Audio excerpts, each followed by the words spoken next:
নমস্কার বন্ধুরা, আজ আমি আপনাদেরকে খুব সহজভাবে ইলিশ মাছ রান্না করে দেখাবো। তার জন্য সর্ষের তেল, সর্ষে বাটা, তারপরে কাঁচা লঙ্কা, তারপরে তেজপাতা, কালো জিরে আর মাছ নিয়ে নিয়েছি। কড়াইয়ে তেল গরম করে মাছটা হালকা করে এপিট ওপিট ভেজে তুলে নেব এবং কড়াইয়ে কালো জিরে, তেজপাতা দিয়ে, কাঁচা লঙ্কা দিয়ে, কাঁচা লঙ্কা পেস্ট করাটা ওর মধ্যে দিয়ে হালকা নাড়াচাড়া করে সর্ষে বাটাটা ওর মধ্যে দিয়ে লবণ হলুদ দিয়ে ওর মধ্যে পরিমাণ মতো জল দিয়ে মাছটা দিয়ে দেব।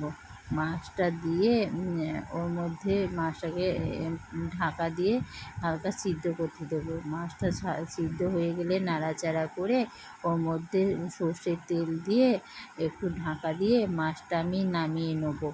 এই সিম্পল রেসিপিটা যদি আপনাদের ভালো লেগে থাকে অবশ্যই লাইক কমেন্ট শেয়ার করবে এবং সাবস্ক্রাইব করে দেবেন।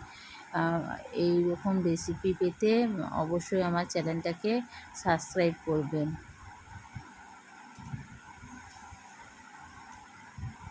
খুবই সহজ রেসিপি।